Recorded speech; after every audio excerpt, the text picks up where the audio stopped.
Where is he?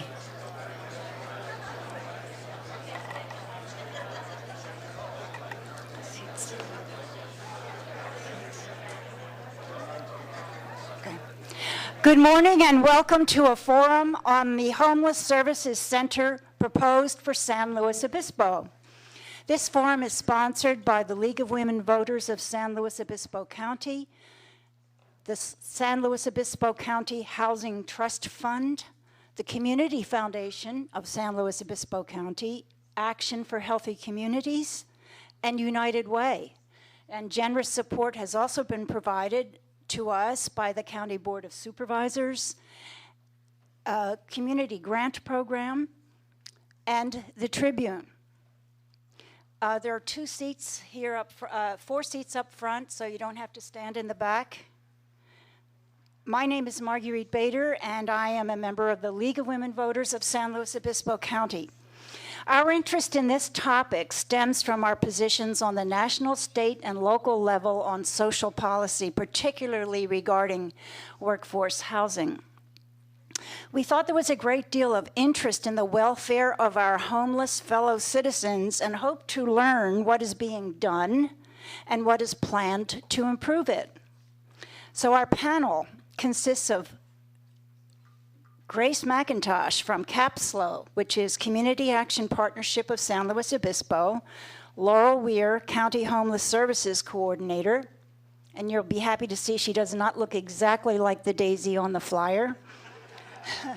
John Spatafor, attorney and board member of the Homeless Foundation of San Luis Obispo County, and Bill Toma, businessman and owner of Toma Electric. There are several people in the audience I am calling resource persons that I would like to introduce. I'm not sure they're all here, so if you are, please raise your hand. Chief of San Luis Obispo City Police, Stephen Gazelle. Are you here, Stephen? Homeless Outreach Team Leader Joe Madsen from Transitions Mental Health. Are you here, Joe? Over here. Sylvia Bernard, Executive Director of Good Sam Shelter in Santa Maria. Are you here, Sylvia? She told me she was going to come. Maybe she'll come later. Pat Iqbal, who represents Hope Village. Pat, would you raise your hand? And Phil Morris from RTA. Here's Phil. Each panelist will make a presentation and then answer questions submitted by the audience. And there are several League of Women voter volunteers who are handing out cards and pencils for you. Would you please raise your hand, Kathy and Sylvia? So here's Kathy, she's got cards, and Sylvia's over here. Anytime during the presentations, you can write a question and hand it to them. They'll collect it and bring it to this table, and these 2 League volunteers will sort the questions because a lot of them are redundant, and we want to simplify the process. So please turn off your cell phones and let's begin. And the person who's beginning is Laurel. Good morning, everyone. Today you're going to hear information about the Homeless Services Center, but I thought that I would like to talk a little more broadly about homelessness in our community and why do we need homeless services. During our most recent homeless point in time count, we found that on a given night here in San Luis Obispo County, there were 2,186 people who were homeless in our county. From this count, we estimate there were over 3,000 homeless people over the course of 2013. And while we have over 2,000 homeless people on any given night, we have less than 200 homeless shelter beds, including or plus approximately 80 transitional and permanent housing units through our continuum of care.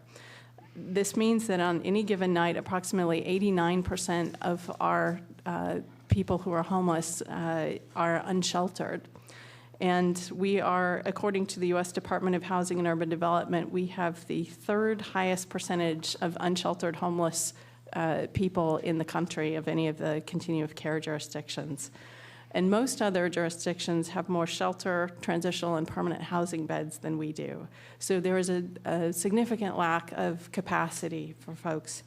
Thus, the Homeless Services Center would represent a small expansion in our capacity to get people out of the elements. Second, although we have only a small number of beds, a large percentage of our homeless population have come to access either shelter or services at one time or another. In 2013, according to our data, 2,534 unduplicated homeless persons accessed our local homeless programs. And unduplicated basically means we were able to separate out so that we didn't double count folks. So these are approximately 2,500 unique individuals. And this includes people who access day center and case management only services. It does not include people who came only for meals. So many people are seeking help, and by being able to have additional services at a single location, the center will be able to provide more help. A third way that the Services Center that we can talk about how it's going to be helpful is not with statistics, but by a description of the realities of our current situation. Currently, we have in San Luis Obispo one homeless shelter, which is open only at night. Clients must leave by 7:30 in the morning. People who stay at the shelter must find somewhere to go during the day. If they want services over at the day center, they must walk across town to get there because the two are located quite a distance away. Conversely, the day center closes in the late afternoon, and clients seeking shelter must walk back across town to get there. This can be very hard on clients. And while clients who are staying at the shelter may leave some of their belongings in a footlocker, they don't have access to them in the same way that someone with a home has, where they can just pop back if they forget something. And psychologically, it can make a difference for folks knowing that they have somewhere that they don't have to leave every morning. It can wear on folks to know that you're constantly having to leave at a certain time. The Homeless Services Center will allow us to provide much needed services, but it's only part of the larger picture. So as we talk about that today, I hope we keep that in mind, that it's just one piece of a larger effort that we are all going to be involved with. In order to address homelessness, you need 4 key elements. You need permanent housing that's affordable to people with little or no income. A person who is too disabled to work and who has no resources may be eligible for disability benefits, but the typical federal disability, SSI disability benefit is approximately $881 a month. And in the state of California, if you are receiving SSI benefits, you are not eligible for food stamps, or CalFresh, that it's called here. So imagine trying to pay for housing and all of your food expenses and all of your other expenses, utilities, et cetera, on $881 a month. Second, we need supportive services. If you house someone, for example, with a severe mental illness in permanent housing, they will likely not stay housed unless you offer adequate supports. For families with children, they may need access to services such as affordable childcare in order to continue to afford housing. So depending on the person, and some folks may not need services, but many folks will. And so we need to have services that are there for the folks who need them. Third, we need to increase incomes. For those people who are able to work, they need to have access to employment. We may need to help folks obtain job skills in job sectors where there are actually jobs. And for those not able to work, we need to ensure that they receive disability benefits and other benefits that they qualify that may help them to be able to afford subsidized housing. And then lastly, health care. People need access to health care. Studies suggest that homeless persons often die at least 10 years earlier than their housed counterparts. Because in part of the difficulty of being on the street and the enormous stress that it puts on your body, and also the lack of access to health care that many folks have. In the past year, there have been increased efforts to address some of these issues. And I wanted to say that we do know what can help get folks off the streets, and I wanted to give an example. Our last point-in-time count found that we had 239 homeless veterans in our county. And over the course of a year, our homeless program served approximately 250 homeless veterans. Through a federal program called the Housing and Urban Development VA Supportive Housing Program, or HUD-VASH for short. The VA and our local housing authority have worked to place some of our chronically homeless veterans into permanent housing. And as a result, our county has seen a decline of more than 10% in our chronically homeless veteran population from 2012 to 2013. Some of these placements were made possible by partnerships between the VA and case managers of our many community partners, such as SLO and the Independent Living Resource Center. That effort is ongoing, and we hope to see another decline in our chronically homeless veteran population by the end of this year. Nationally, through the HUD-VASH program, communities across the country have been making an impact on their chronically homeless veteran population, and at least 2 communities have reduced their number to 0, and so we are working towards that. The county's Homeless Services Oversight Council also voted last year to join the 100,000 Homes campaign, which advocates a housing-first approach for housing the most vulnerable homeless persons. And in response, our local housing authority has offered 50 vouchers for the most vulnerable homeless persons, provided that we have case management services available for those folks. And so in support of this, the county recently issued a request for proposals for case management services to assess the 50 most vulnerable homeless persons, and that proposal will likely be going to the Board of Supervisors sometime in the next couple of months for consideration. So we're very excited about that. I wanted to also, particularly since Chief Gazelle is here, also to mention a community court effort that's been going forward largely as a result of his work, and the community action team in the San Luis Obispo City Police have been operating, where they are working to try to divert folks with addictions disorders from jail into treatment programs. And they have been having some success with that. And we have recently expanded that. There's a community court that's been forming to try to provide some additional resources on that, along that lines. These efforts are not enough to solve homelessness alone, and we still have a long way to go and a lot of work that needs to be done. But I believe that we are moving in the right direction and trying to move all of these efforts forward. I'd like to conclude my part of the remarks with a brief video. So if Nicole, if you can just cue this up. This was a video that was made actually in New York City, but I think has relevance to us.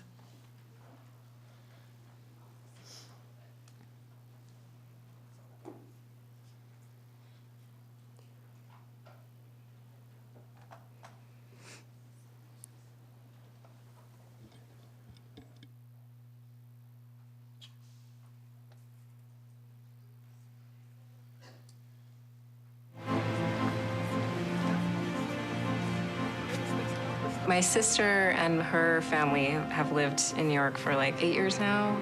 She took care of me when I was a little kid because my parents were working. Every Sunday I cook, and so my uncle calls me and he'll be like, hey, what you making?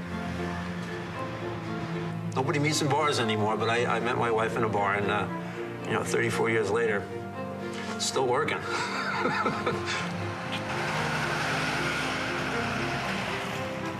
My grandma had a lot of costumes from the theater that she started. When we were kids, we'd dress up in those costumes and we'd put on little sketches for the family. My whole life, I've always felt like we were like a team, my brother and I.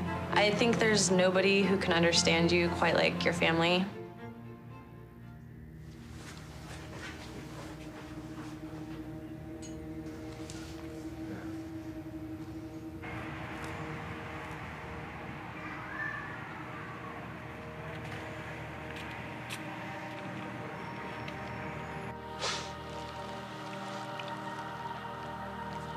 That's my cousin.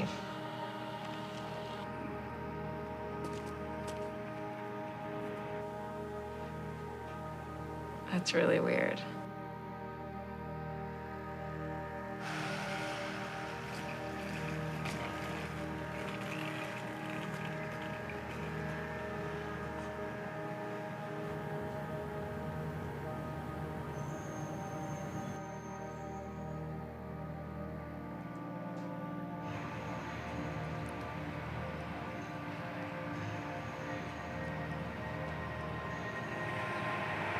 She ain't even look.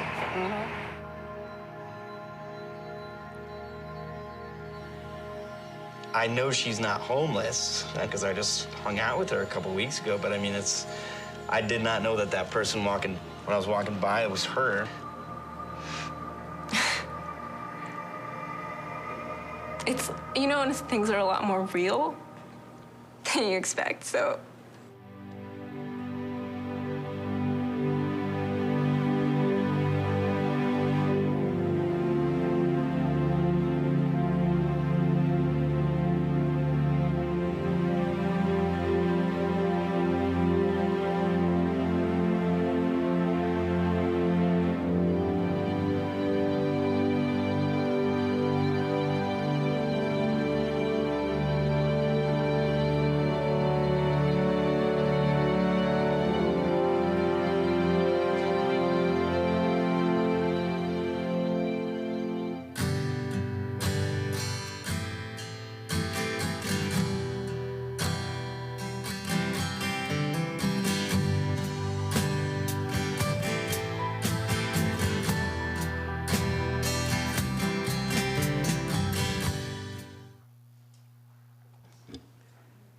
Thanks, Nicole.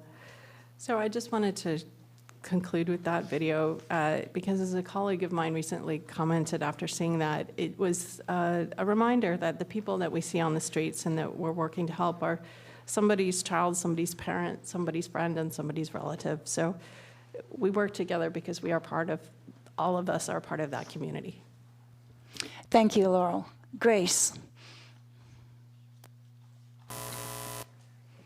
Good morning, everyone. My name is Grace McIntosh. I'm the Deputy Director at Community Action Partnership.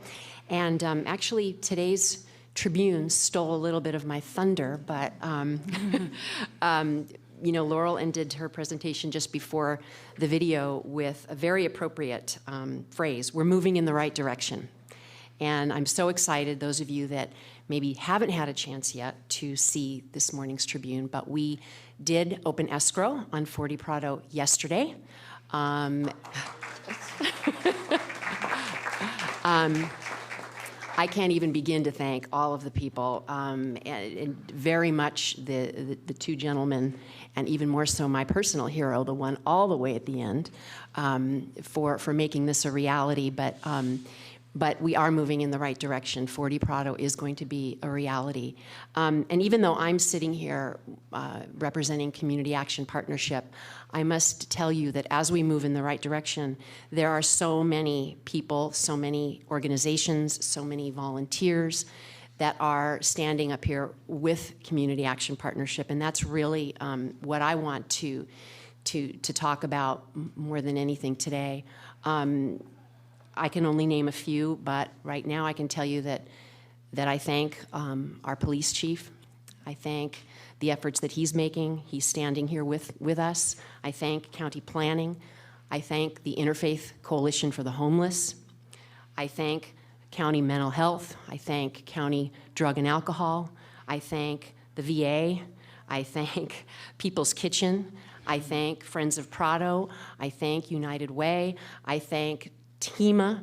I thank the Women's Shelter. I can't even begin to name everyone that is a part of this movement to hopefully make this center a reality, because we're all working for, I hope, the same vision, that it's really the cause that we want to keep our eyes on as we move forward.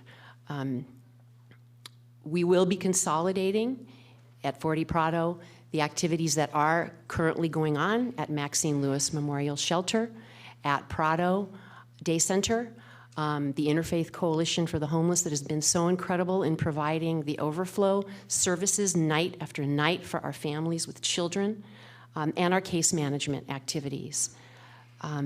All of those will be in one center. Even though SLO will be owning the property, our hope is that we will have a number of partners there with us. We're currently working, actually just yesterday, on developing an MOU with drug and alcohol to be able to provide drug and alcohol counseling services there on site. And that's not just in 2015. That's as soon as possible. So we're moving forward right now. We're not waiting for some of these changes to occur with the new center. We need to move now on making some of these changes a reality. One of the larger changes that I did want to share, and many of you already realize this, is as we look at our mission at Community Action Partnership of really helping individuals achieve economic stability and self-sufficiency. And I say economic stability because for many of our folks, there will always be a need for them to access public services. But they can become economically stable, and they can become independent and live lives of dignity. But one of the things that we will be doing effective June 1 is we will be moving to be a sobriety-based program. We're working very closely with our partners to try and make this move in the most efficient, effective way. We're working very closely with police, obviously. We've talked with the chamber, with the Downtown Neighborhood Association, with other community members, but we feel as though we've drifted a little from our mission. And those individuals who choose, for whatever reason, to maintain a lifestyle where drug and alcohol use is their primary motivation, then we will no longer be able to serve them because we need to focus our mission on helping individuals who really do want to become economically stable to achieve that goal. And so I hope that we will all be able to move together in the right direction, moving forward positively as a community, because Laurel said it and I echo it. We are a community. No one agency, no one entity can or should try to tackle this alone. And so our hope is that we celebrate opening of escrow today, that we can really celebrate the establishment and the strengthening and the forging of our partnerships, new and old. Thank you. Thank you, Grace.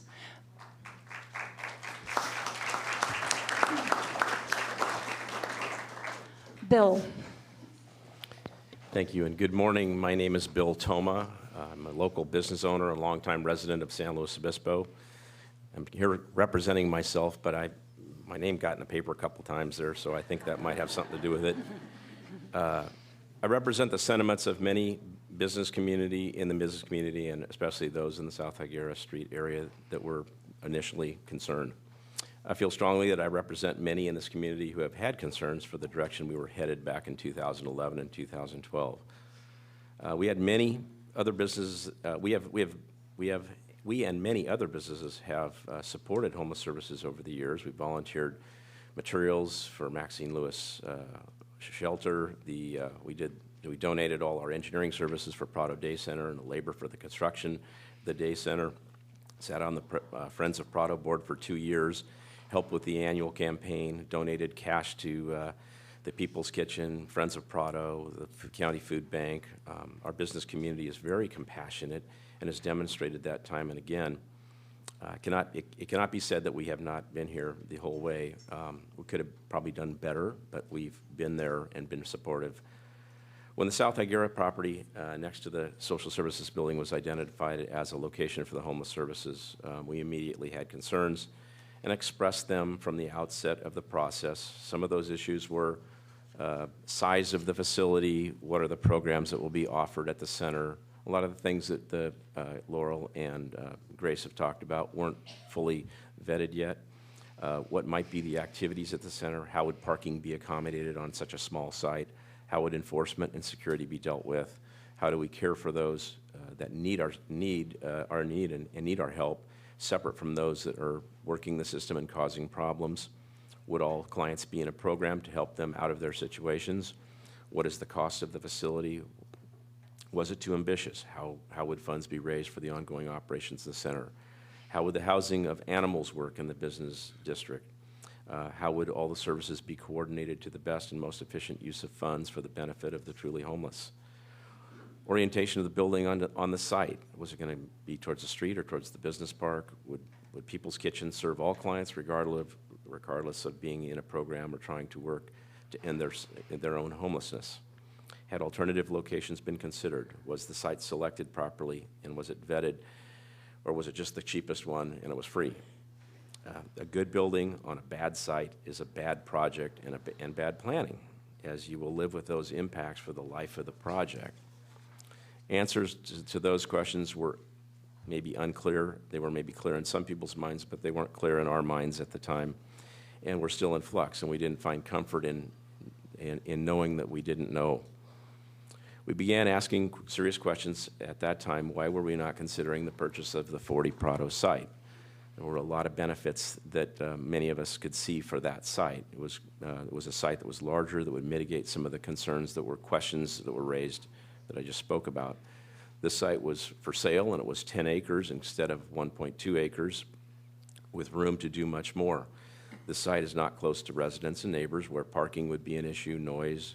Day center was across the street where we could actually prevent people from, as Grace mentioned, walking, or Laurel, walking all the way across town for evening and daytime activities. Transitional housing might even be able to be accommodated on the site. And possibly adding the treatment. It was just spoken about adding treatment. Having a program without treatment is not really a program. The process, we spent several months going through a painful political process to get people thinking about the issues that were raised, especially those in positions of authority that could do something about it. Some people listened and some did not. There was much non-productive discussion and rhetoric and positioning by everyone involved. It was difficult, it was uncomfortable for many, including myself, but regardless of how we got there, regardless of how we got here, we did get here, and there are now plans to build the 40 Prado site and funding to make it happen with a much wider support from our community for this project. In the end, one by one, we have agencies, political leaders, other citizens that realize that we can do this together. That shouldn't be one business group or one neighborhood that has to shoulder the responsibility. We have a county-wide problem that needs to be addressed, and we have where we have a common goal, and where there's a will, there is a way. There was a lot of people that didn't like hearing that when I kept saying that at the beginning, but I think we did it, and I'm very proud of us, all the collective us. We met with city council members, mayors, city county staff, SLO business groups, 40 Prado owners and engineers. John flew down to Phoenix to talk to some folks that were related to this whole issue. We won't go into the details, on his own nickel. Friends of Prado, Prado Day Center staff, the list goes on. There were many, many meetings, individuals, groups. Slowly, we were able to convince most involved that regardless of where the center goes, we could do more if our programs were better defined. Sound programs focused on accountability for clients, coupling programs with participation by clients, taking responsibility and the administration of those at the site. Again, a good project on the right site had to be our focus. Seemed to be fairly consistent at all levels of advocacy that no one was desiring to provide services to those that are outside of the law or are creating trouble or participating in illegal activities. Those folks will not be welcomed in our community and cannot be tolerated anywhere. Many of the businesses in the South Higuera area had experienced a lot of those issues.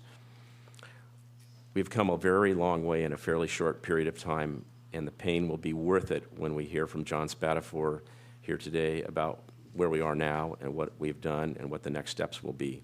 The discussion began to change from one of conflict and posturing to one of how we can make successful homeless services organizations operate in the right location. We have been successful in getting the city and the county to participate financially, as they should. Again, this is a community-wide problem and takes a regional solution to the problem. And we got a tremendous boost from the RTA. I might thank them for what they've done. The businesses in the South Higuera district have been more than willing to help that make this happen at 40 Prado. So the South Higuera Street site had many conflicting issues that we felt. There was unanimous support for the 40 Prado site from all involved in the meetings that took place at the end of 2012 and 2013. I won't steal John's thunder about what's transpired within the agencies and the governmental boards, the creation of the foundation to get us to this point, but it is very exciting to see that the center will get built, albeit modestly, in the right location for the right clients and in a respectful way for everyone involved, including homeless clients, as well as the residents and businesses that would otherwise have had issues with each other. Going forward, together rather than at odds with each other can do nothing but help with fundraising necessary for building the center as well as successfully operating it on an ongoing basis, which is probably the bigger concern. You can always get something built. You got to have the ongoing funds to be able to operate it properly so the programs could be provided. We are a community of tax-paying citizens who elect government officials that can make this happen. I am proud to say that although it was a long and difficult process, they have come to realize that they are representing us, and the will of the people is not to destroy the goose that lays the golden egg, but to figure out a way to keep our community vital while taking care of our communities less fortunate and get them back on their feet. Our business community and the community at large, I feel, will step up if our programs are well-defined and help us get the project built at the right location. The South Higuera Street was not the right option. The 40 Prado site is a great option. I could not be happier today, and I didn't get a chance to read the newspaper article this morning, but the timing couldn't be better, and I'm proud of everyone. Thank you.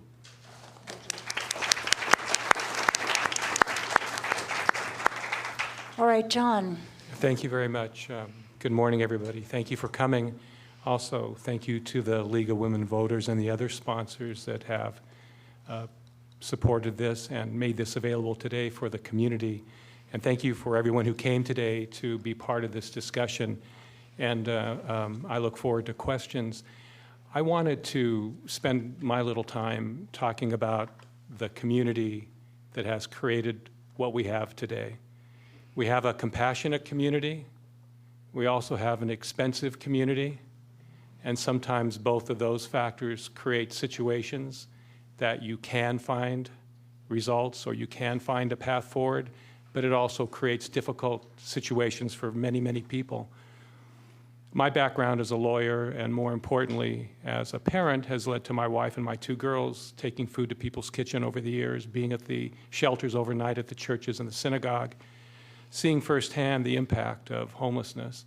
My time on the school board for San Luis Coastal Unified School District as a trustee and president of the school board allowed me, unfortunately, to see the effect homelessness has had on students who are living homeless. We had 10% of our student body, around 700 people, 700 children, who were homeless. Either they didn't have a roof over their head, or they were living in someone else's home, on the floor, on a mattress, on a couch, and waiting to see where they would be in a month.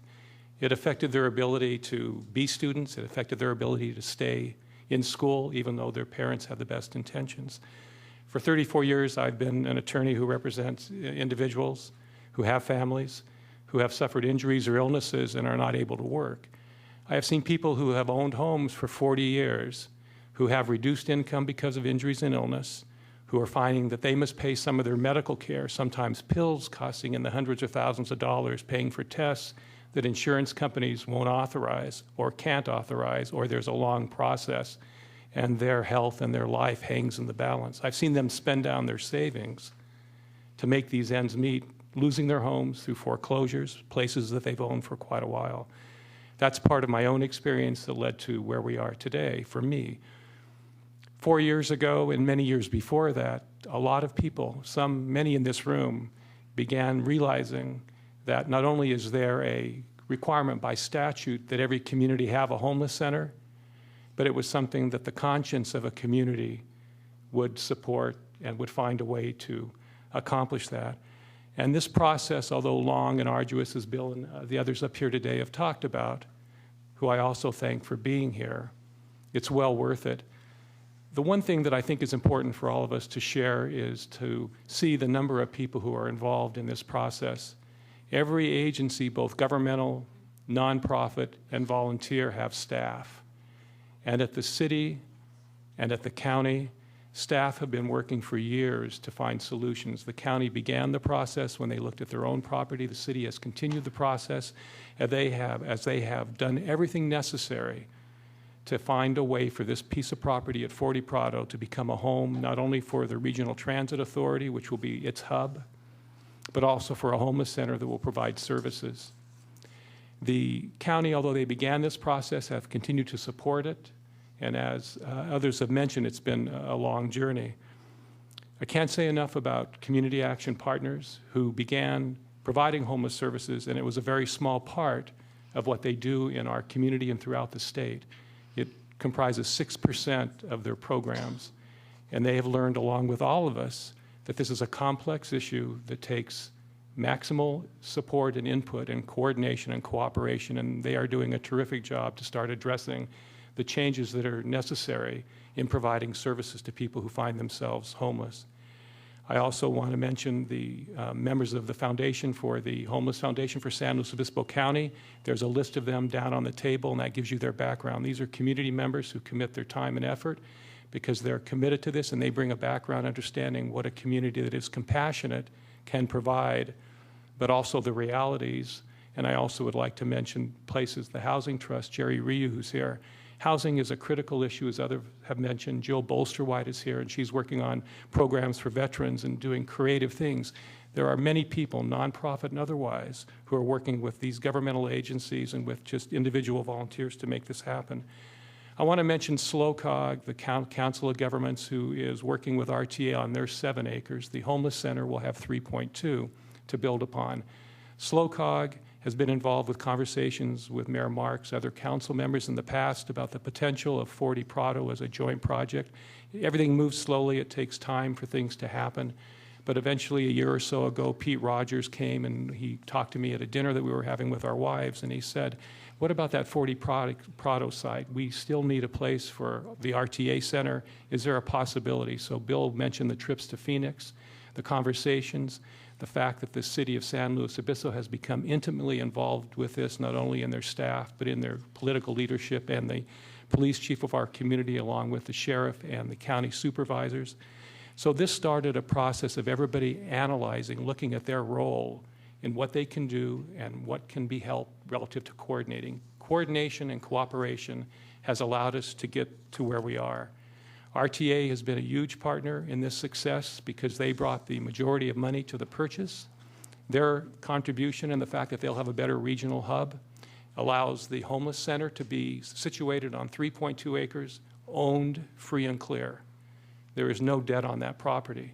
That property will never go anywhere except to be for homeless services. That's something that's critical to provide those in the long run.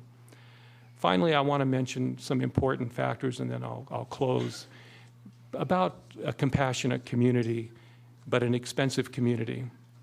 All of us have contributions we can make.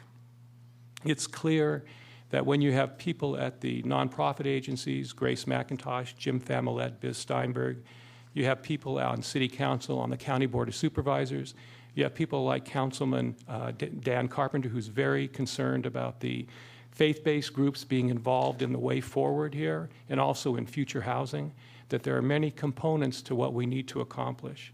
And we've all found ways to work together, and that's the key to where we are today.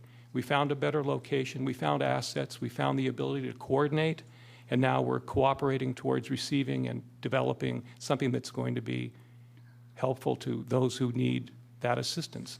I also want to mention that although programs are geared towards certain groups, talking about the sobriety base, there are other programs and services in the county regarding drug, mental health, medical needs that will also be part of this process. You have a number of issues that affect why someone's homelessness. Some's economic, some are medical, some are mental health, addiction problems, other problems where support needs to be given. The key to doing something the right way is to identifying what those needs are, finding out where those services are, and providing them across the board without forgetting any person or any family or any child in that group. Homelessness, like many Republicans and Democrats, is not homogeneous. You have a lot of very interesting people having different ideas and different needs and different backgrounds. Homeless people are human beings who have different issues in their lives that have created the situation where they are. Some intentional, some unintentional, some accidental, some by circumstances. But I believe we have a community, we have services, we have the county, we have the city, we have the nonprofits. We have the ability to do this the right way. Besides owning the property free and clear, we are close to 30 to 40% in a quiet campaign towards the funds necessary to build the building. And the future of that building will be also measured by the success we all have in coordinating all of these services. So I want to thank, again, everybody for coming here. We're going to go to a public campaign in about 60 to 90 days. At that time, we hope to be well on our way to the $4.5 million that we need, and we are already, to have the building built, but the discussion will continue because this is something we all deeply care about, and it's something as a compassionate community, we will see it through. So thank you very much. Thank you.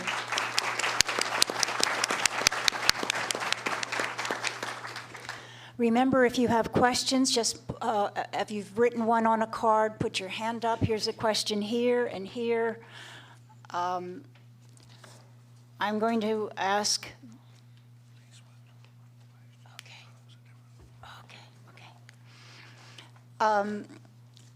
The first question, I'm going to ask a question. If Joe Madsen needs to answer this, you think, panelists, I'm going to ask him to come up and take my microphone. But if you can answer it, fine, this is it. If SLO will not serve persons addicted to alcohol/substance use issues, what happens to them?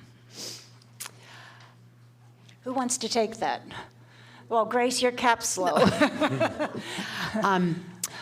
Well, first, I do want to clarify. It is not that we will not serve individuals. Well, first of all, individuals with mental health issues will always be served. That is a much more complex issue, and we work already very closely with TEMA in helping those individuals that have those issues.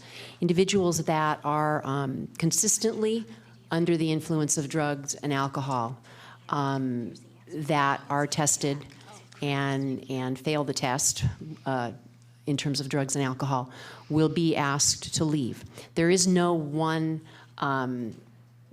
size fits all for that.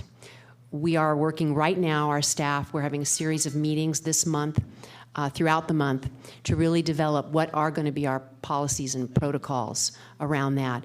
It's very different to look at an individual who maybe has been in our services for months and has been clean and sober and has a relapse and is struggling to get back on his or her feet versus someone who maybe has been in our services for years and has made no effort and actually has flat outright declined attempts to address those drug and alcohol issues that may be preventing him or her from moving forward in a more self-sufficient manner.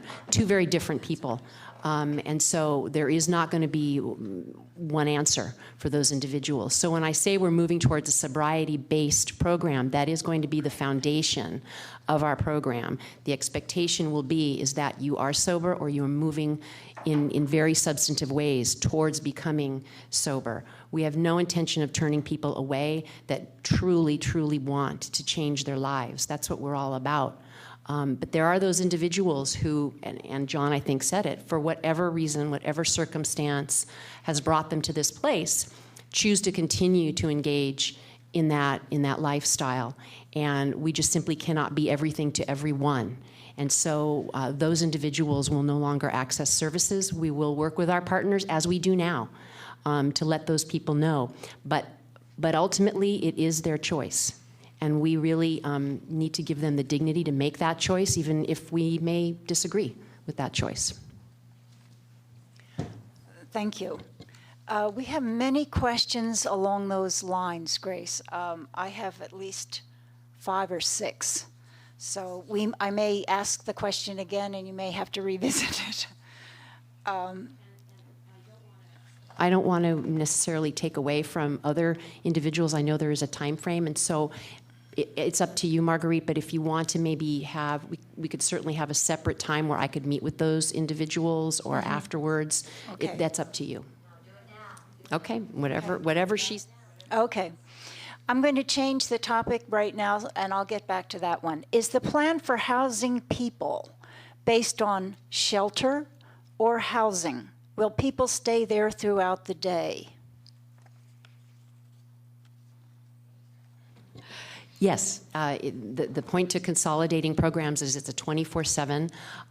There will be people like there are now at Prado who are there for the majority of the day, and likewise at the shelter that are there and then stay the entire evening. Those individuals who are working or accessing other programming would be, like they are now, would be able to leave the property and return. How can the public find out? Can I add something, Marguerite? Oh, sure, just John. real briefly, sorry about that. Yes. Sorry to interrupt you. You know, also, the programs are a work in progress because many of these discussions are happening and have been going on for a while to determine what assets there are in the county. It's a county-wide issue, and how they can be coordinated and how you can identify each individual or each family.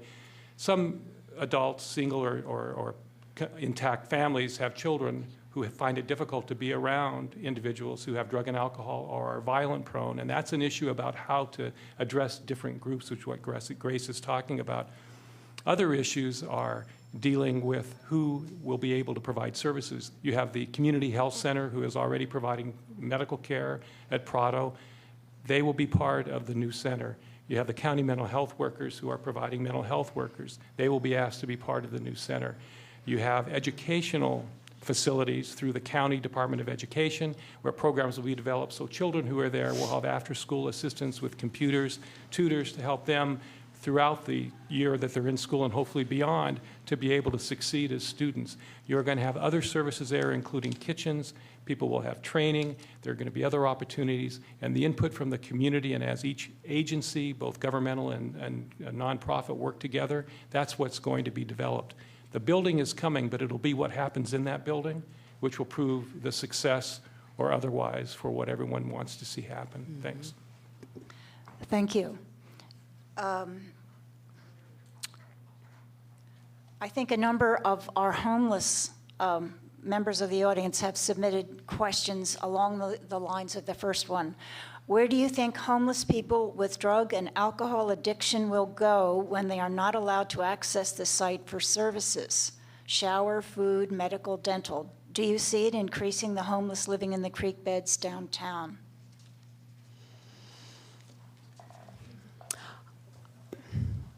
I don't know, to be quite honest with you. Right now, in terms of our overnight capacity, we are only able to, at the most, shelter 85 individuals. And that's a combination of Maxine Lewis and the ICH overflow. So I would venture that there are already a large number of individuals that are not able to access our services and are finding alternate ways. You know, we clearly don't have the encompassing answer to the issue of homelessness. What did Laurel say? Over 2,000 people in the county are homeless. Even with this center, we're going to be building it for approximately 100 beds. That's clearly not enough to address the issue, and that's why I keep coming back, and I think we all keep coming back to the issue that this is one piece of a much larger puzzle. And I think the expectation, and maybe, you know, maybe SLO has participated in continuing this expectation that we are the answer to all of the concerns and issues. We're not. We have a community of answers, and our hope is that we'll be able to, by building this one consolidated center, have more solutions. But the center is simply not going to be the answer for everyone, and we need to focus, we have to focus on our mission. There are other organizations that work with folks who need food, who need assistance in a variety of other ways. Our mission is to promote economic stability and self-sufficiency. We need to get back to that mission, and we simply don't have the resources to be everything to everyone. Thank you, Grace. The next question, if passed, what impact will Prop 41 have on the new SLO Homeless Services Center? Laurel, you look like you've been elected for that one. Yeah, I'm trying to remember my ballot numbers. I believe Prop 41 is the multifamily housing for veterans. So this is something that the Homeless Services Oversight Council, the Housing Committee, looked at last month, this particular ballot proposition. And for those who are not familiar with it, a number of years ago, the California voters approved approximately, I believe it was $900 million in bond authorizations to allow the state to provide home loans for veterans seeking to purchase housing. And for a variety of reasons, none of that money has ever been used. And so last year, the California State Legislature voted to authorize $600 million of that, or to put this proposition on the ballot that would authorize $600 million of that bond authority to be used instead to construct multifamily housing, which is basically apartments and or SRO housing or supportive housing for low-income veterans, including homeless veterans. And so the Housing Committee had voted to endorse that particular initiative. I think we don't know for sure how the money will be distributed. The state will have it, and I would assume that either it would be distributed on a formula basis to the counties or that there would be some kind of competition for it. I am told by folks who've been here longer than I that historically the county has been able to, or housing programs in the county have been able to access these kinds of state programs and successfully. So I think that the feeling of the Housing Committee was that they were optimistic that the folks in the county would be able to access this funding if it were available. Thank you. This question is, as a veteran, I stay close to the VA on many areas. Is SLO County in sync or in alignment with the VA 10-year plan on ending veteran homelessness? We were a few years into this. We are, I would say, a little bit behind, but we are showing progress. We did, as I mentioned, show a decrease. I think the number was about actually 12% in decreasing chronic veteran homelessness from 2012 to 2013. And we had additional housing vouchers that were provided in 2013 that were awarded in 2013, and the vouchers were assigned to veterans kind of towards the end of the year. And so really we'll be seeing this year when they're actually when they're leasing up and getting housed. So I am anticipating that we will be making progress towards that. The VA also just recently changed their policies. It used to be that only chronically homeless veterans were eligible for these housing vouchers. And just in the past month, we were told that now any veteran who's eligible for VA services will be eligible, any homeless veteran will be eligible for this voucher if they're eligible for VA services. So that will allow us to house more. And then recently, at the beginning of this year, because we do have such a large number of unsheltered homeless vets in our county, the VA targeted our county and a few others for what they called surge funding for a program called Supportive Services for Veteran Families. And so SLO and a coalition of groups applied for some of the funding, as well as 5 Cities Homeless Coalition and Good SAM. They all kind of work together, and we are very optimistic that we'll receive that funding. If we do get it, it would be around October, so we would begin providing services. It's really for veteran families. But we're very optimistic that we're starting to get some of the resources that we need to actually make a dent. But we're watching the numbers closely, and I hope to be able to report at the end of the year that we have made another significant decrease, particularly in chronic veteran homelessness. Good. Thank you. This question is about the AGP video. AGP is videotaping this forum. And when will it be replayed for the community to see? Will the tape be available at the library? And I have the answer to this. It is being presented on Channel 21 randomly beginning on Monday. Check the channel guide at SLO-SPAN.org. It's uploaded to SLO-SPAN, and as in Nancy.org. And it's also going to be available at the SLO City Library. Nothing about YouTube.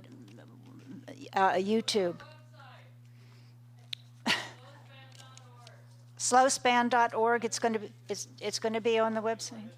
I don't know. Okay. Next question. How can we educate the community in order to combat the NIMBY issues that we see? Permanent housing needs to be located in the community, in neighborhoods. John wants to take this one on. Yeah, thank you very much. Education obviously is important because the providers have to educate themselves and the other providers as to what can be done coordinating services to make sure that no one is missed. The other part for the community is to understand that the issue regarding donating to certain organizations is critical as this goes forward. The foundation's role is to make sure that, and we have a website coming up, is that what's happening will be on that website and will be available for the community to see progress with the building, and more importantly, progress in the future relative to programs, along with what community action partners will provide, and the city and the county. The foundation is meant to be a community center, so all this information will be available. Input can be made, support can be provided, money can be donated for what's happening. The goal of the foundation is to initially provide the $4.5 million for the building, but also to create an endowment that will last in perpetuity and ongoing with people who will be taking this over as time goes on, because this is an issue that won't be over in 5 years, 10 years, 20 years, or 30 years. We've all heard about the erosion of the middle class and the problems that are developing in many areas, and this is only a harbinger. That is a harbinger of what will happen in the future.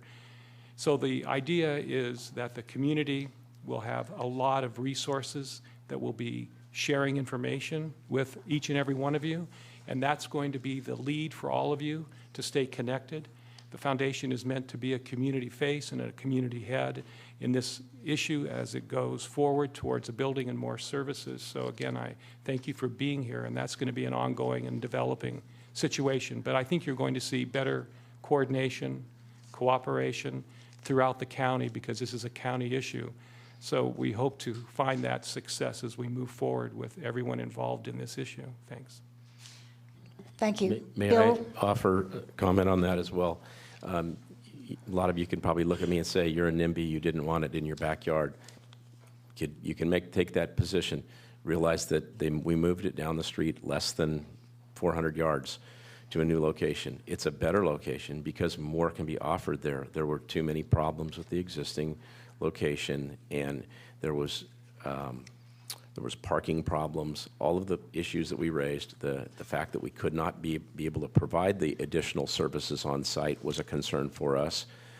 As everyone's mentioned up here, this is a holistic approach to helping people get out of homelessness. It's not just warehousing. We don't want to just warehouse people and feed them and put them in a dormitory. It's to try to help people to move from their current situation to a better situation. And so that was not going to happen at the other site. And I think there may be, you can call us what you wish, but I think that the site that was selected is far superior, and we will make a lot more progress with where we're at. I just want to add something very briefly. You know, Bill was part of what we can share in a democratic society, and it's called free speech. And the more people talk, and the more ideas that are shared, end up actually being a better product. There are a lot of people who have been involved with this for years, and they have done terrific work, and they continue to be involved with this. But the idea that once you get to point A, there's not something beyond that that is better doesn't hold water. And what we've seen in this situation, and Bill referenced a meeting we had about a year ago on South Higuera Street with 60 people there who had opposed the South Higuera Street site. And at the end of that meeting, a question was asked. If there's another site, let's say 40 Prado, because we knew the acreage was there, the size was there, and there was more support, would you all support it? And everybody raised their hand. There was 100% support from the people at South Higuera Street. And we're actually scheduling a meeting towards the end of May for those same people to show their support in a very monetary and emotional and public way, because now's the time for everyone who said this needs to be evaluated in a different way to step up. And Bill's been a partner in this, and I think it's going to be even more successful because we've shown as a community that we will listen to each other and we will find the path forward on any issue, even one as complicated as this. Yeah, and the group that was assembled, I didn't hear a single business owner say, I don't want to see this center built. Thank you. Is Sylvia Bernard here? Hi, Sylvia. Is that you? Oh, okay. There are a number of questions about detox and what we can offer. And Good Sam is in Santa Maria has a very good system. I'll read you one comment. Good Sam Shelter has an option for people who test positive for drugs and alcohol. Those clients have the option of doing on-site detox. Will you have such a facility?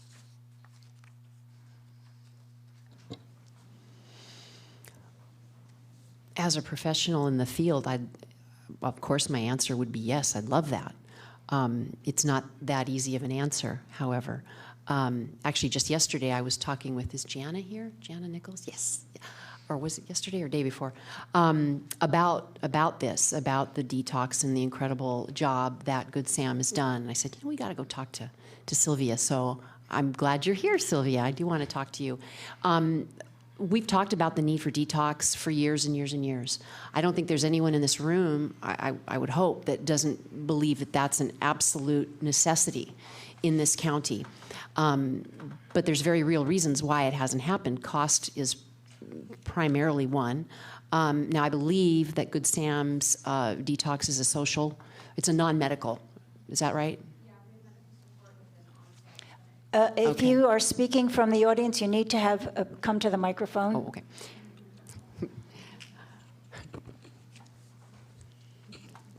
Sorry to put you on the spot, Sylvia. We do have a social model detox. It has a medical component to it with a public health clinic on site, much like what you have here at CHC. Right. But a $250,000 operating cost for 12 beds is a drop in the bucket to get people clean and sober. So Good Sam would be willing to come and partner with SLO to provide that detox. I think San Luis Obispo Beautiful. deserves its own detox in its own county. Beautiful. So we're happy to there do you go. that.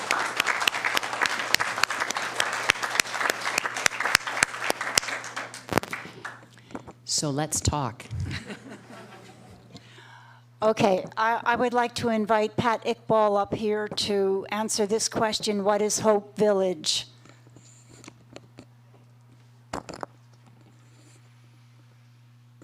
Hi, my name is Pat Iqbal. We're having a special a fundraiser at our home on May 24th from 3 to 5. Hope Village is the name of the organization. They're just getting started. They're building small cabins on wheels, and their mission is to have a sustainable community living for local unhoused adults.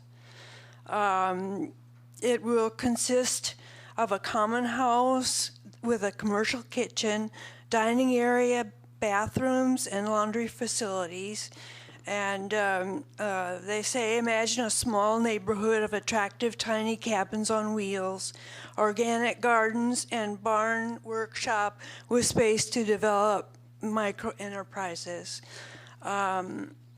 We're also, Hope's Village will provide stable 24-hour housing with round-the-clock security, an important foundation for personal empowerment and moving forward in life. The village will be safe, supportive, drug-free environment where formerly unhoused local people can live in dignity and peace and contribute to one another's welfare and the community at large. They're just, I put some flyers on the table. It shows the little cabins, and they have several built, and they have 10 acres. They haven't let anyone know where yet. We hope that many people will come to our fundraiser on May 24th at 6080 Lewis Lane, San Luis Obispo, California. Thank you. Thank you.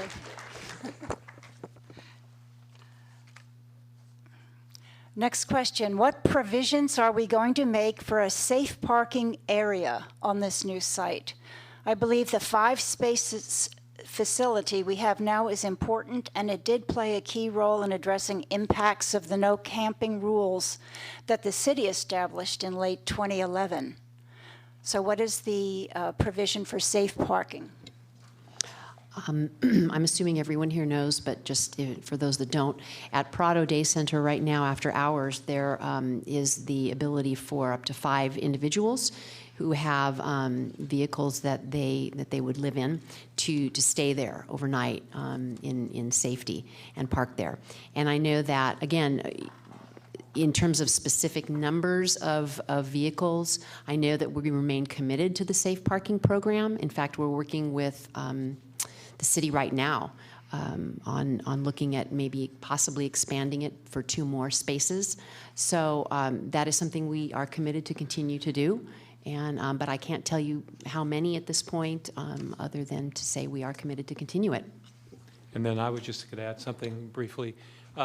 One of the benefits of having 40 Prado, which is 3.2 acres, is not all of the acreage that we now have free and clear can have structures, because there are power lines that go across that property, which was one of the issues we had to deal with, that Capsule had to deal with, the city has to deal with, and they were very helpful.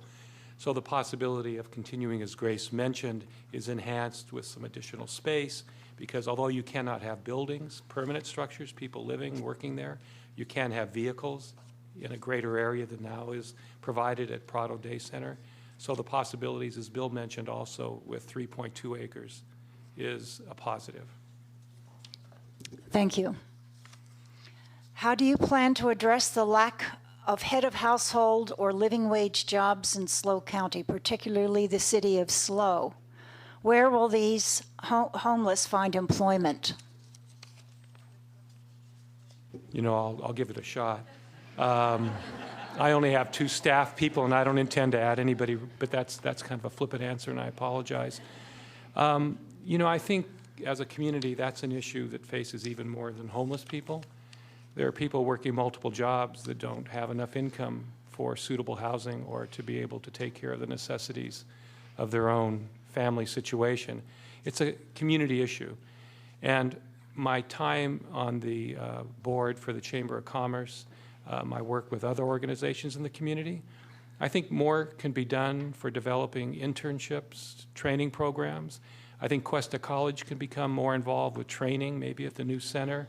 I think that tutoring and assistance for people to develop the skills necessary to have better paying jobs, to return to employment, that's all here in the community. And I think that's our challenge in terms of our ongoing commitment to each other. I think there are opportunities that haven't even been realized, but we have the tools. It's a challenge for everybody to find the ways to use those tools to help people who really want to progress and have more stability in their lives. So although that's not an answer, it's more of a challenge. I think this community is up to it. Laurel.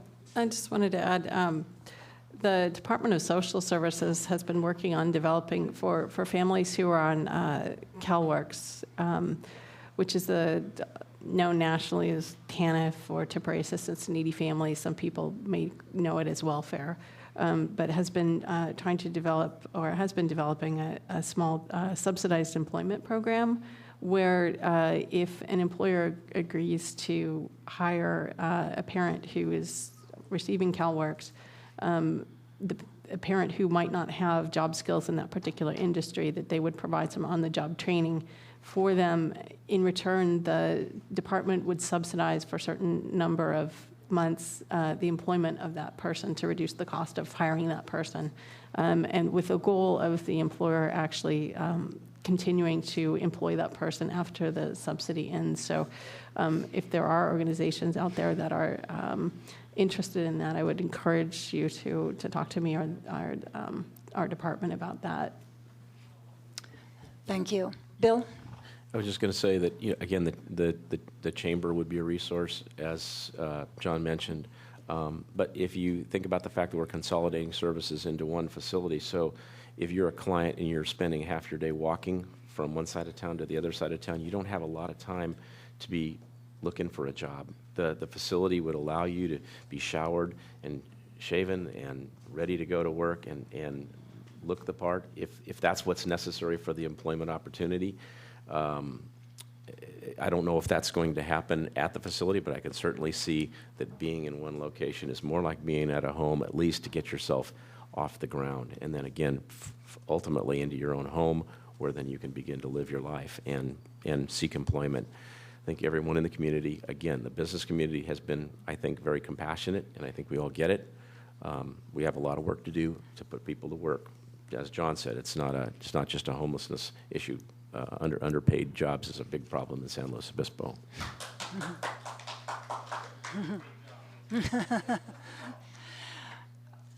I would like to have some of my tattoos removed so I can better get a job. It's too expensive for a homeless person. Do you have that service? Who can I contact? Grace. Yes. Grace will do it. Liberty Tattoo Removal. It is one of our programs. It is a free service to individuals that have gang-related or antisocial tattoos and want to have them removed.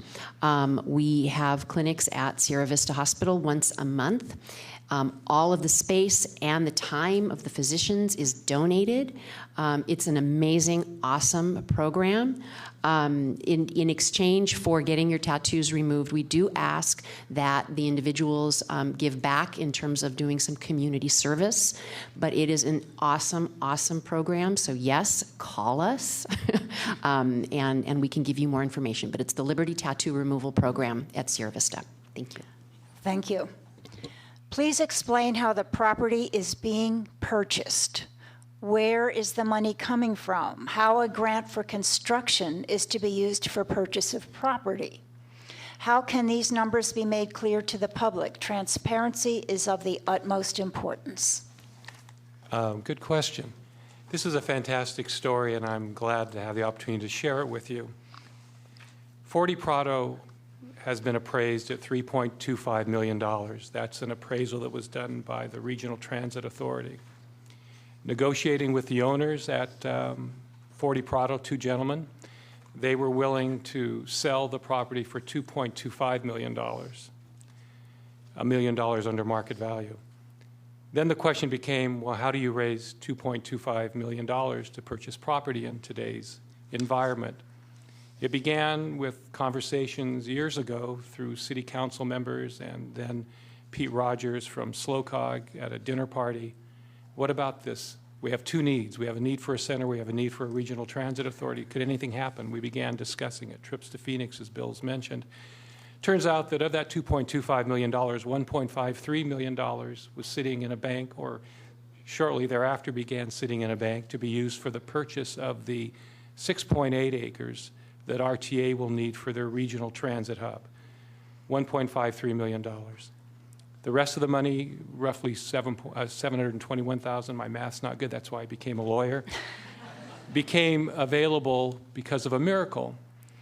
2 years ago, SLOCOG, who has been a stalwart partner in this, received a grant through, and I'll let Grace tell you the name. I was difficult for me to remember what initials stand for. So it's a state grant. The grant was for $998,000. The grant was attached to the South Higuera Street property, not anything else. There was a year extension obtained by SLO to have that grant become available if changes could occur. Changes occurred. 40 Prado presents itself. $1.53 million from SLOCOG RTA. Last second, a week ago, the grant out of Sacramento through the state of California says this is a wonderful project. We've never seen such cooperation between governmental agencies, nonprofit, and a community. This is exactly what we want to see in communities happen for this purpose. We not only will transfer the grant to 40 Prado. Originally, and I'm sorry for the length of this, it was meant to be for the building. But because the building was going to be next year, because the grant had to be allocated, excuse me, before the end of this month, or it would be lost, they said, would you be okay if we transferred it to the purchase of the property? Would you be okay? There were feeling in all of our bodies when we heard that to say that, yes, good things happen. And so the grant, $997,000 or close to $1 million, was transferred to the purchase of the property on top of the money that came from SLOCOG and RTA, putting us over the purchase price. The rest of the money goes into the building. The county has committed and has not voted on it, and we're going to be present at a meeting probably in June They're committing up to $500,000 that originally was going to go to the building. Now we're asking, go to the purchase of the property. Now we're asking that it go to the building, $500,000. The city has already voted, and on the 20th of May, they are going to vote that the $250,000 they were committing to the homeless center will not go to the property as originally anticipated, but will go to the building. We have donors, we have other foundations. So the property is completely purchased in the way I described, and we're close to $2 million already being realized towards the building, which I mentioned earlier, and we're going to continue on that and then continue with the endowment. So I hope that's clear. Thank you.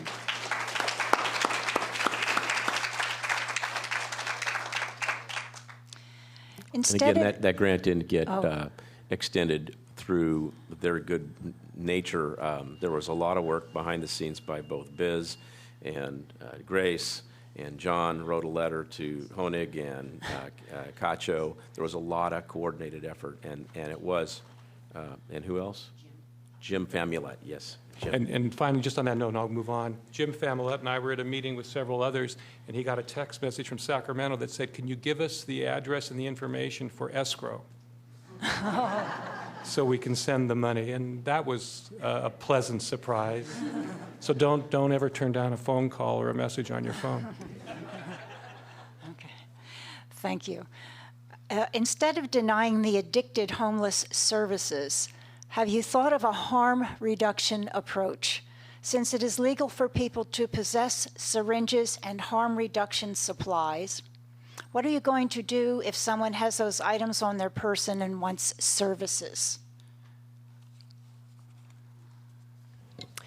Well, right now, anyone that has a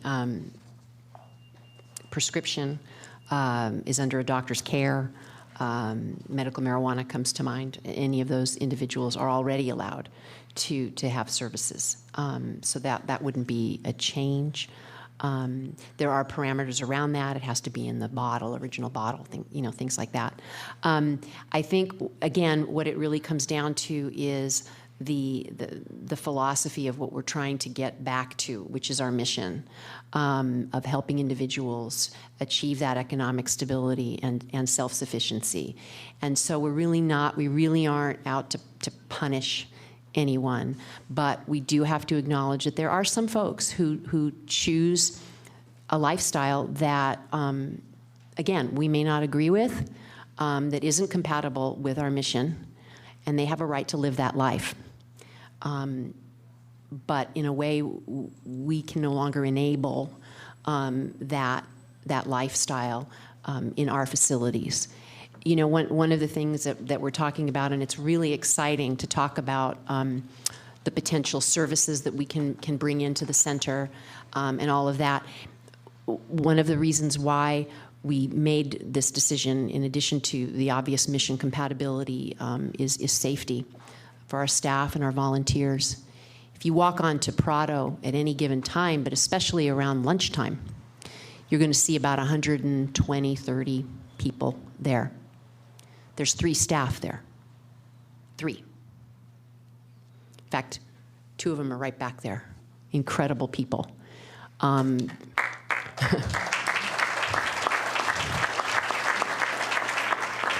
The other night, I was kind of interesting. Sean's going to laugh, but we had a little glitch with our cooking, and so we said we had a donor who had given us a bunch of Taco Bell gift cards, and everybody was like, "Oh, how are we going to get this done? The kids and the moms come at 4." I said, "Okay, I'll just go get them." Right, so I'll just go get them.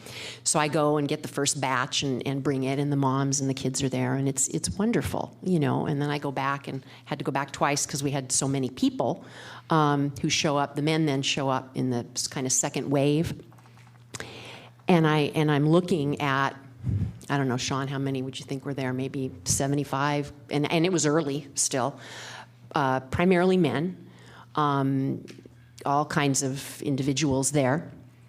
The third staff member had gotten in the van to go drive the moms and the kids to the overflow, and there were 2 women there checking in all of these men, besides myself, of course. And I say that because you need to get a picture of what this incredible staff is doing every night. And if we're lucky enough, blessed enough to have volunteers, of which we desperately need, we need to keep them safe. We need to keep them safe. So any additional services, we're going to ask the community to support that. It's great to have all kinds of services. We need staff to run them and to run them safely, and I will not put my staff in jeopardy. So that's really a shout out to you all to help us. If we're going to get these services, if we're going to get this done, we need to have the support to have the manpower to do it. Thanks. Okay. Thank you. How will you deal with convicted registered sex offenders? Will you partner with Noor Free Clinic? Well, right now, our services preclude us from working with registered sex offenders, so we don't currently do that. And we make sure that every individual who comes for the first time is run through the Megan's Law registry. So, so that individual would be turned away. Okay.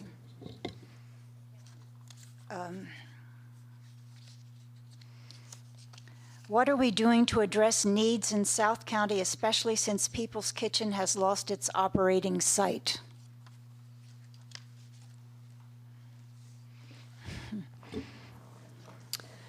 Well, that's a good question. I think in some ways, South County is one of the more underserved areas of our county.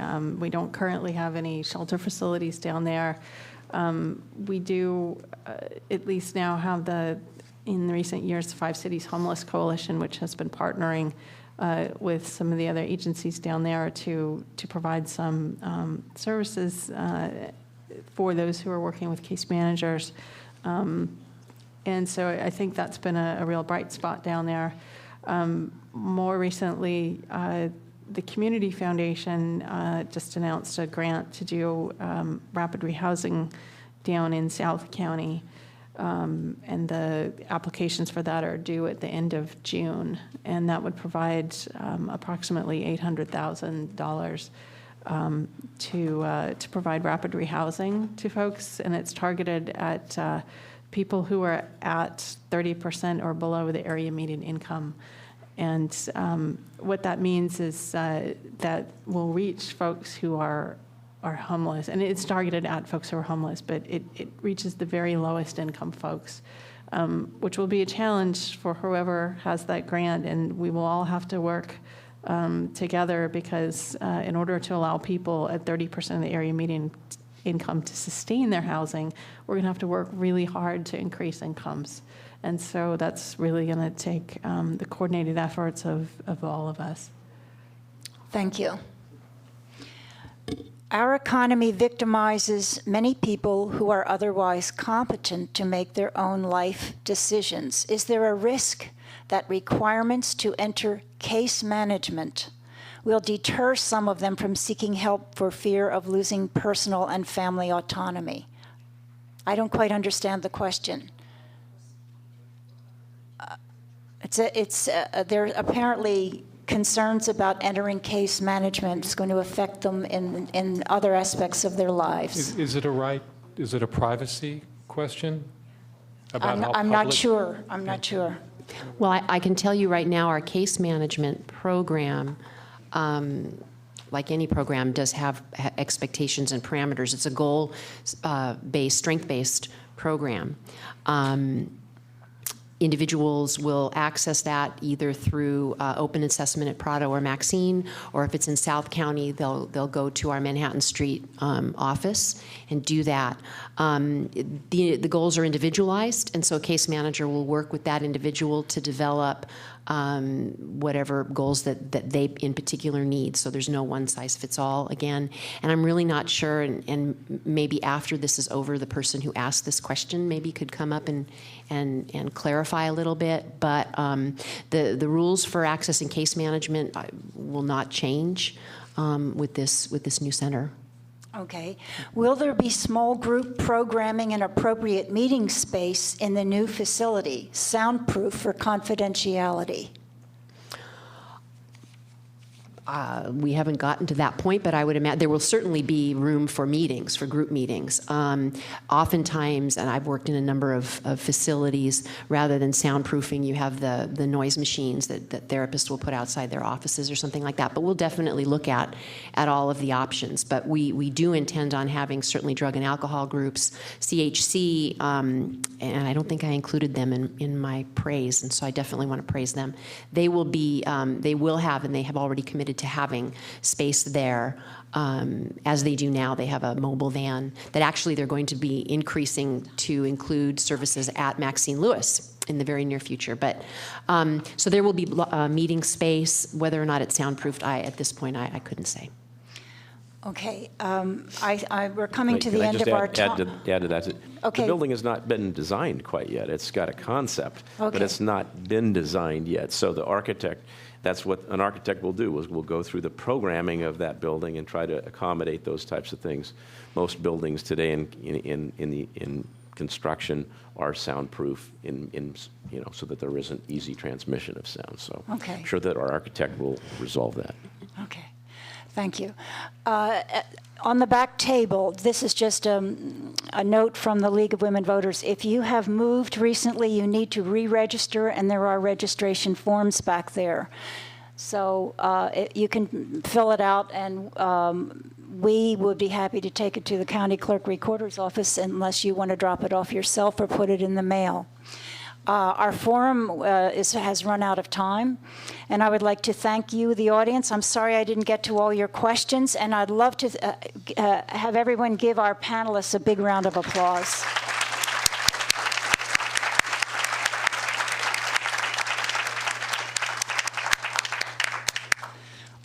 We learned a lot today. Good job.